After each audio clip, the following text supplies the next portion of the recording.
नमस्कार, एक बार फिर से आप सभी का स्वागत है। आपके साथ मैं हूं मोनिका। आज से लागू हुए 3 नए आपराधिक कानून। आईपीसी की जगह भारतीय न्याय संहिता लागू है। नए कानून से आम लोगों के जीवन में होगा बदलाव। सीएम धामी ने नए कानून को लागू करने में हिस्सा लिया है। 1 जुलाई यानी कि आज से काफी कुछ बदल गया है। खासकर क्रिमिनल जस्टिस सिस्टम में आज से 1860 में बनी आईपीसी की जगह भारतीय न्याय संहिता, 1898 में बनी सीआरपीसी की जगह भारतीय नागरिक सुरक्षा संहिता और 1872 के इंडियन एविडेंस एक्ट की जगह भारतीय साक्ष्य अधिनियम ने ली है। इन तीनों नए कानूनों के लागू होने के बाद कई सारे नियम कायदे बदल गए हैं।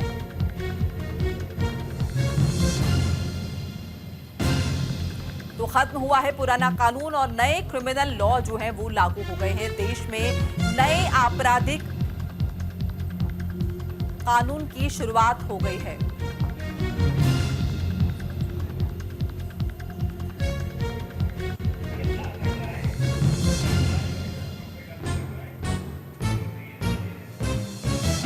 और देखिए 30 जून रात 12 बजे के बाद से जो भी अपराध पुलिस के संज्ञान में आए हैं वो नए कानून के तहत दर्ज हुए हैं। बहुत सारे बदलाव हुए हैं। साथ ही साथ आपको ये भी बताएंगे कि जो नया कानून लागू हुआ है इससे आम लोगों का कैसे सरोकार है, आम लोगों को किस तरह से राहत मिली है। आईपीसी की जगह भारतीय न्याय संहिता ने ले ली है और नए कानून से आम लोगों के जीवन में बदलाव की उम्मीद की जा रही है। मुख्यमंत्री धामी ने भी नए कानून को लागू करने में हिस्सा लिया है। इस बीच देखिए पुलिस की तरफ से भी कहा जा रहा है कि पुलिस को ट्रेनिंग दी जा रही है, या फिर यूं कहें कि पुलिस पूरी तरह से तैयार है। अब जो भी नए अपराध दर्ज होंगे वो नए कानून के तहत दर्ज किए जाएंगे। ये भी बताया जा रहा है कि इससे ये इंश्योर किया जा सकेगा कि लोगों को एक तय सीमा के अंदर इंसाफ मिल पाएगा। 0 एफआईआर भी अब दर्ज हो पाएगी, यानी कि कहीं से भी आप अपने खिलाफ हुए अपराध की शिकायत दर्ज करवा सकते हैं। चलिए अब आपको बताते हैं कि नया जो ये कानून लागू हुआ है इससे आम लोगों को यानी कि आपको किस तरह से राहत मिली है। इसके विषय में विस्तार से बताएंगे। थानों के चक्कर से आपको छुटकारा मिलेगा। पुलिस कर्मियों को रिश्वत देने का जो दौर है वो पूरी तरह से खत्म होता हुआ दिखाई दे रहा है। हत्या हो, लूट हो, दुष्कर्म हो, सभी की ऑनलाइन एफआईआर दर्ज हो पाएगी। घर बैठे एफआईआर आप दर्ज कर पाएंगे। अपराध की 0 एफआईआर दूसरे जिले में भी दर्ज होगी, यानी कि पुलिस वाले आपसे ये एक्सक्यूज नहीं दे पाएंगे आपको कि ये हमारे एरिया का मैटर नहीं है, हमारे थाने का मैटर नहीं है। उन्हें 0 एफआईआर दर्ज करनी होगी। थाना क्षेत्र का हवाला देकर पुलिस आपको टरका नहीं पाएगी। जांच से लेकर कार्रवाई की सूचना एसएमएस के जरिए आपको मिल पाएगी। अब ये पुलिस वालों की जिम्मेदारी है कि इस मामले में क्या क्या कार्रवाई हुई है, क्या क्या जांच हुई है, इसकी सूचना वो आपको एसएमएस के जरिए देंगे। तो ये तमाम चीजें हैं जो आज के बाद से लागू हो रही है, या फिर यूं कहें कि आज से लागू हो रही है, क्योंकि नए आपराधिक कानून की शुरुआत हो चुकी है देश में।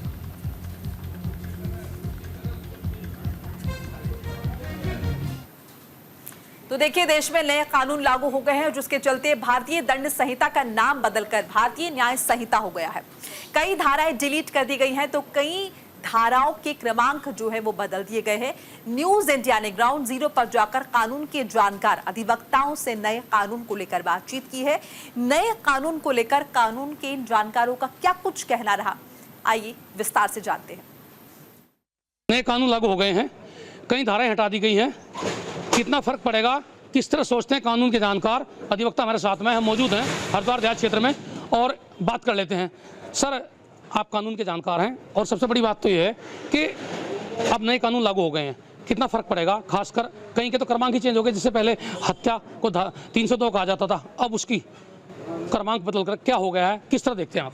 दरअसल आपराधिक हमारे कानून हैं, जैसे भारतीय दंड संहिता जो अंग्रेजों के शासनकाल में, क्योंकि उपनिवेश था भारत एक ब्रिटेन का, तो औपनिवेशिक कानूनों में बदलाव किया गया है। भारतीय दंड संहिता 1860 में लागू की गई थी। कुछ ऐसे कानून थे जिनकी आज आवश्यकता ही नहीं है, तो उसका नाम भारतीय न्याय संहिता रखा गया है। और जो हमारी CRPC होती थी जी, जो 1 अप्रैल 1974 को लागू की गई, उसको भारतीय नागरिक सुरक्षा अधिनियम बना गया है। इसी प्रकार साक्ष्य अधिनियम जो 1872 में पास किया गया था, उसको बदला गया है। कानूनों में बदलाव हुआ है। आज भारत की सारगर्भित जो व्याख्या है कानूनों की, वो की गई है, जिससे वादकारियों को भी न्याय मिलेगा, अधिवक्ताओं को भी लाभ होगा, आम जनता को भी लाभ होगा। कर सिंह, आप भी सीनियर अधिवक्ताओं में शामिल हैं। आप ये बताइए कि जिस तरह से क्रमांक चेंज हो गए, 302 का 301 हो गया, या फिर जैसे कि बलात्कार की धाराएं थी और जैसे राजद्रोह की, मतलब ऊपर तरह से डिलीट कर दी गई हैं, कितना फर्क पड़ेगा? क्या पुलिस, खासकर अधिवक्ता और जो वादकारी, तीनों कहीं ना कहीं उलझ जाएंगे? यानी जिस तरह से क्रमांक चेंज हो गए, आप किस तरह देखते हैं? नहीं, जो फिजूल मुकदमे वो तो कंट्रोल लगेगा ना। और क्या नाम न्याय प्रक्रिया थोड़ा जल्दी, सुलभ, सस्ता न्याय मिलेगा, शीघ्र निस्तारण होगा, लंबे नहीं चलेंगे। ठीक है जी। और काफ़ी फिजूल धारा हटा दी गई जी, बस जल्दी निस्तारण। कानून अपने लिए, अपने लोगों ने नहीं, नए भारत का नया कानून है। कई धाराएं हटा दी गई हैं। बेफिजूल की जो मुकदमे थे, यानी बेफिजूल के जो कानून थे, उन्हें कहीं ना कहीं विलुप्त कर दिया गया है। और आने वाले दिनों में थोड़ा समय लगेगा, अभ्यास में चीज़ें आ जाएंगी, तो कहीं ना कहीं सस्ता सुलभ न्याय की जो परिभाषा है वो परिलक्षित होती दिखेगी। Jasvir Singh, news India Laksar. आगे बढ़ते हैं। हरिद्वार में चुनाव प्रचार में तेजी। मंगलौर विधानसभा चुनाव को लेकर प्रचार जारी है। जनता के बीच उतरी है कांग्रेस। बीजेपी प्रत्याशी करतार सिंह से जनता नाराज नजर आ रही है। लोगों ने करतार सिंह को बाहरी प्रत्याशी बताया है।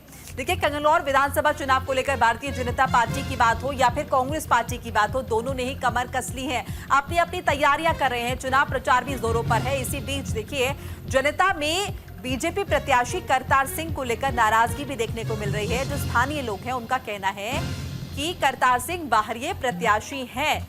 लोगों का कहना है कि बाहरी प्रत्याशी उनकी स्थानीय समस्याओं और जरूरतों को ठीक से नहीं समझ पाएगा। इस नाराजगी के बीच कांग्रेस के प्रत्याशी स्थानीय मुद्दों को लेकर जनता के बीच अपनी पकड़ मजबूत करने की कोशिश कर रहे हैं।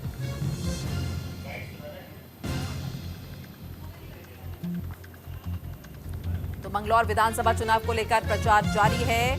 दोनों ही पार्टियां जनता के बीच उतरी हैं, चाहे बात बीजेपी की हो या फिर कांग्रेस की हो।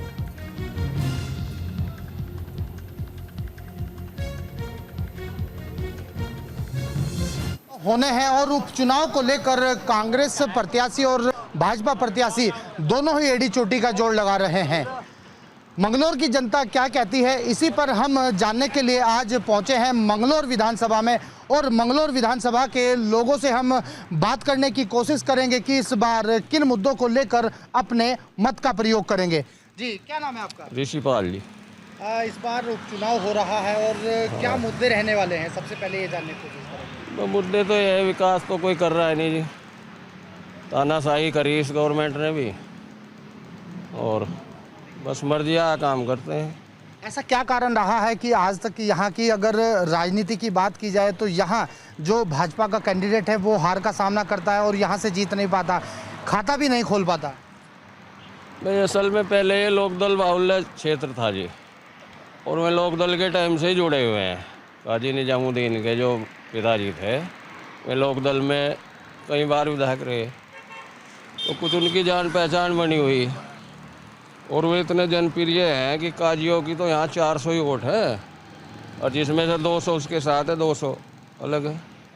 अब उसका तो अपनी जाति भी नहीं, बसपा वाले की कम से कम जाति के 30,000 वोट है मंगलौर में, और कई बार कभी वो निकल जाए कभी वो निकल। ये तो देखो चर्चा है जी, कोई उसका है भाई पैसे से खरीद देगा, वो है पैसे वाला है, सरकार विपक्ष कर रही है, इस बार सीट पर जोर लग रही है, ऐसी ऐसी चर्चा चल रही है। कितना विरोध लगभग आसपास के क्षेत्र में हो रहा है? बढ़ाना जी का जी, सब जितने बीजेपी के कैंडिडेट थे, यहाँ लीडर थे, सब ने लिखित में विरोध किया था। अब उन्हें तो पार्टी के हिसाब से रहना पड़ रहा, मनसा में भी नहीं है। तो आपसी कलह भी उनके अंदर की है कि गुटबाजी चल रही है? वो भी है जी, मान लिया मैं चाहते ही नहीं थे बाहरी कैंडिडेट मिले, क्योंकि उन्हें फिर टिकट मिलना नहीं, जितना यार बाहरी आने लगेगा फिर, तो उन्होंने लिखित में विरोध दर्शा हाईकमान में। तो ये हमने देखा है कि जो स्थानीय लोग हैं वो बाहरी प्रत्याशी का विरोध कर रहे हैं। अब देखने वाली बात होगी कि उपचुनाव का जो परिणाम होगा उस पर इस विरोध का कितना असर होता है। अपने सहयोगी के साथ मैं Sanjay Pundir, news India, Haridwar. BJP प्रत्याशी करतार सिंह से जनता नाराज नजर आ रही है, उन्हें बाहरी प्रत्याशी बताया गया है। देवभूमि में 2 सीटों पर उपचुनाव होने हैं। बद्रीनाथ और मंगलौर सीट पर उपचुनाव होना है। बीजेपी और कांग्रेस के उम्मीदवार तैयार तो है, लेकिन देखिए भारतीय जनता पार्टी के जो उम्मीदवार है उनसे जनता नाराज नजर आ रही है। जनता का ये कहना है कि ये प्रत्याशी बाहरी हैं। वही बद्रीनाथ सीट से बीजेपी प्रत्याशी है राजेंद्र सिंह भंडारी।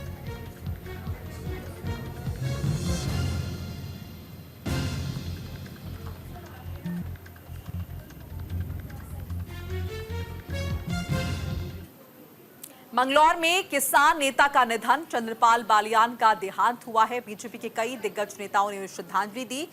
बीजेपी प्रत्याशी भड़ाना ने भी शोक जाहिर किया है। देखिए, जनपद हरिद्वार में किसानों के मसीहा कहे जाने वाले चंद्रपाल बालियान का देहांत हो गया है। किसान नेता के देहांत के बाद बीजेपी के कई दिग्गज नेता उन्हें श्रद्धांजलि अर्पित करने के लिए उनके निवास स्थान मंगलौर पहुंचे हैं। बीजेपी और कैबिनेट मंत्री स्वामी यतीश्वरानंद, हरिद्वार सांसद त्रिवेंद्र सिंह रावत समेत मंगलौर उपचुनाव के लिए घोषित प्रत्याशी करतार सिंह भड़ाना भी उन्हें श्रद्धांजलि अर्पित करने पहुंचे। श्रद्धांजलि देने पहुंचे पूर्व कैबिनेट मंत्री यतीश्वरानंद ने कहा कि किसानों के मसीहा के रूप में माने जाने वाले किसान नेता अब हमारे बीच नहीं रहे। उन्होंने किसानों के लिए लंबी लड़ाई लड़ी है। चंद्रपाल बालियान का देहांत हो गया है। बीजेपी के कई दिग्गज नेता उन्हें श्रद्धांजलि देने के लिए पहुंचे और ये कहा जा रहा है किसानों के लिए लंबी जंग उन्होंने लड़ी है। किसान नेता रहे हैं जिनका मंगलौर में निधन हुआ है। पूर्व कैबिनेट मंत्री भी उन्हें श्रद्धांजलि देने के लिए पहुंचे। भारतीय जनता पार्टी के कई दिग्गज नेता उन्हें श्रद्धांजलि देने के लिए पहुंचे।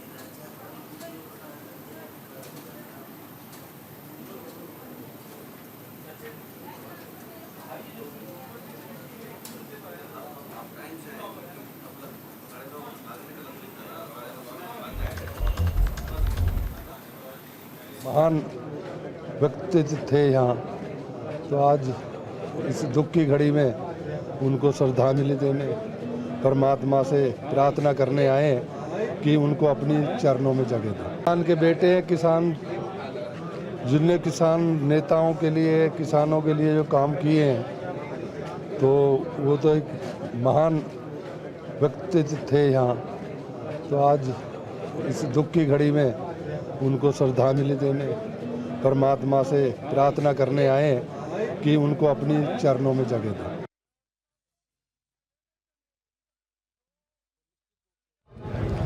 उनके नेतृत्व में कई सौ किसान नेता यहाँ पर पैदा हुए हैं और हकीकत में आज मैं परमपिता परमात्मा से प्रार्थना करता हूँ ईश्वर उनकी आत्मा को शांति दे। और आज इस दुख की घड़ी में पूरा भारतीय जनता पार्टी का समाज, हम सब लोग उनके साथ कंधे से कंधा मिला।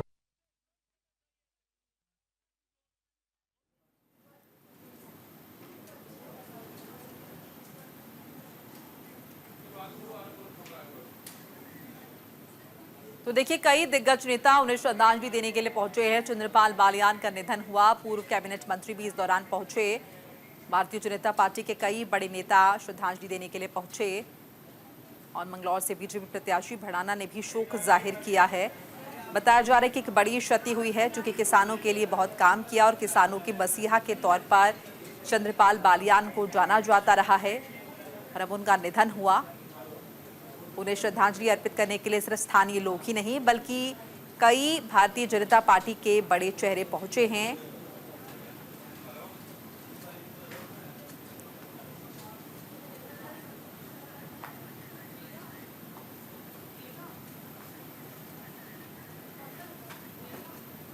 हरिद्वार में चुनाव प्रचार में तेजी देखी जा रही है। मंगलौर विधानसभा चुनाव को लेकर प्रचार जारी है। जनता के बीच उतरी है कांग्रेस और भारतीय जनता पार्टी।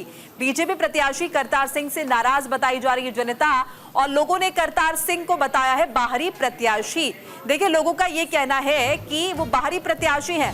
मंगलौर विधानसभा चुनाव को लेकर बीजेपी और कांग्रेस आमने सामने है, दोनों ने कमर कस ली है। चुनाव प्रचार जोरों शोरों पर नजर आ रहा है। इस बीच जनता में बीजेपी प्रत्याशी करतार सिंह को लेकर नाराजगी देखने को मिल रही है। स्थानीय लोग उन्हें बाहरी बता रहे हैं। लोगों का कहना है कि बाहरी प्रत्याशी कैसे उनकी समस्याओं को समझेगा और जरूरतों को समझ पाएगा। इस नाराजगी के बीच कांग्रेस के प्रत्याशी स्थानीय मुद्दों को लेकर जनता के बीच अपनी पकड़ मजबूत करने की लगातार कोशिश करते हुए दिखाई दे रहे हैं।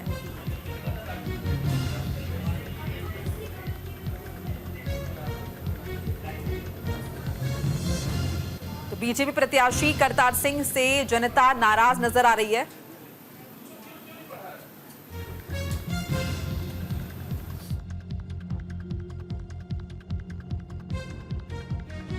देंगे संजय पुंडीर हमारे सहयोगी जो कि हमारे साथ जुड़ चुके हैं। संजय, चूंकि भारतीय जनता पार्टी के जो प्रत्याशी हैं उन्हें आम जनता बाहरी बता रही है, ऐसे में बीजेपी का क्या रुख है अब? देखिए, उत्तराखंड में 2 लोकसभा चुनाव होने हैं, जिसको लेकर कांग्रेस और भाजपा दोनों ही अपनी तैयारी में चुकी है। ऐसे में अगर मंगलौर विधानसभा सीट की बात की जाए तो यहाँ हमारी टीम ग्राउंड जीरो पर, और जब हमने पूछा है कि इस बार क्या माहौल जो प्रत्याशी बढ़ाना है वो बाहरी प्रत्याशी है, स्थानीय मुद्दों को कैसे वो समझ पाएंगे, क्योंकि लोगों का यही कहना होता है कि जन प्रतिनिधि होता है, सबसे पहले उनको यह जानना जरूरी है वहाँ की मूलभूत सुविधाएं क्या है, यहाँ सबसे बड़ी समस्या है और क्या बात करना है। लगता है कि इन को सरकार की कराना नहीं बोलते हैं, यही वजह नाराज।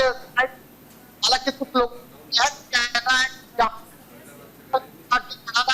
जीते वहां दिखाई है। अब एक और परिणाम आए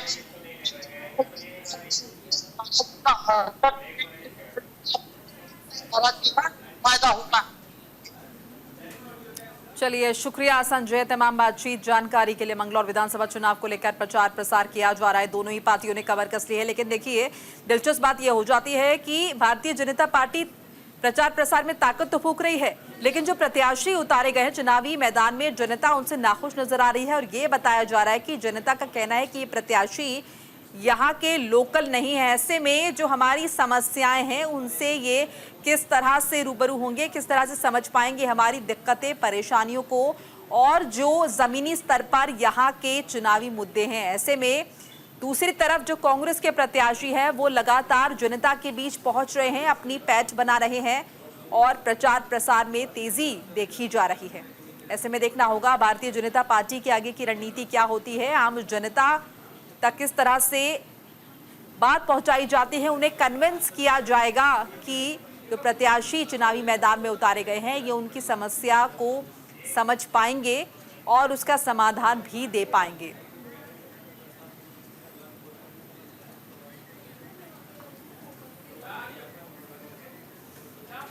आगे बढ़ते हैं। मंगलौर पहुंचे बीकेयू के प्रवक्ता राकेश टिकैत। तो राकेश टिकैत ने किसान नेता को श्रद्धांजलि दी है।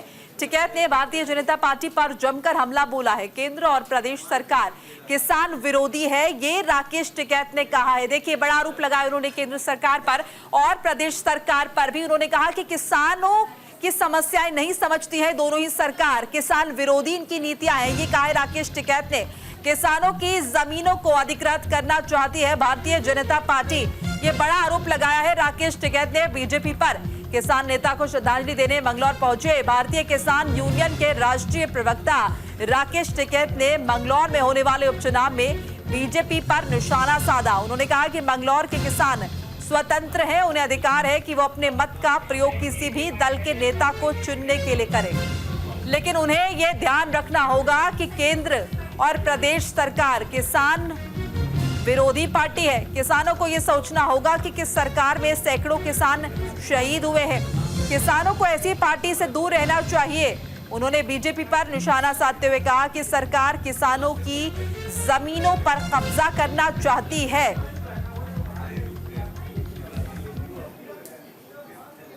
हाँ भाई, बीमारी से तो दूर रहना चाहिए।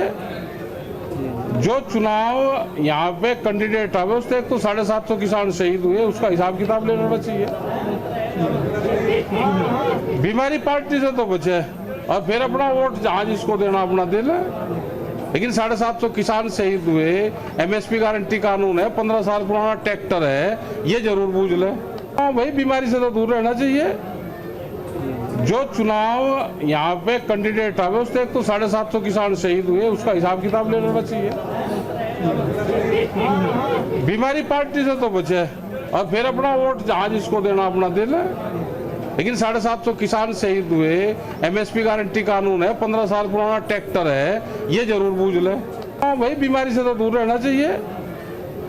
जो आगे बढ़ते हैं। चार धाम में उमड़ रहा है आस्था का सैलाब। 50 दिनों में पहुंचे करीब 30 लाख यात्री। 10 मई को खोले गए थे कपाट और 2023 में 68 दिनों में पहुंचे थे 30 लाख श्रद्धालु। तो देखिए, उत्तराखंड की विश्व प्रसिद्ध चारधाम यात्रा को लेकर इस बार श्रद्धालुओं में अपार उत्साह देखा जा रहा है। इस साल चारधाम यात्रा शुरू हुए तकरीबन 50 दिन ही हुए हैं और इन 50 दिनों में अब तक लगभग 30 लाख श्रद्धालु चार धामों के दर्शन कर चुके हैं, जबकि वर्ष 2023 में 30 जून तक यानी 68 दिनों में तकरीबन 30 लाख श्रद्धालुओं ने दर्शन किए थे। 50 दिनों में तकरीबन 30 लाख श्रद्धालुओं ने दर्शन कर दिए हैं। ऐसे में आप समझ सकते हैं कि इस बार कितनी बड़ी तादाद में श्रद्धालु यहां पर पहुंचे हैं। 10 मई को कपाट खोले गए थे और महज 50 दिनों में ही 30 लाख श्रद्धालुओं ने दर्शन कर लिए हैं।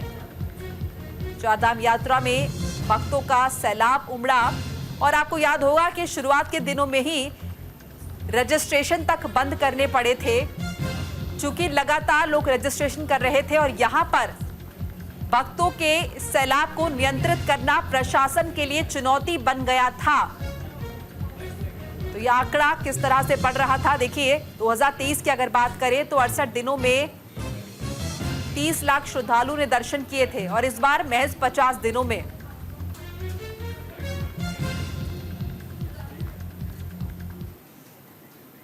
वक्त हो चला एक छोटे से ब्रेक का। ब्रेक के उस पर भी खबरें लगातार जारी है न्यूज़ इंडिया पर।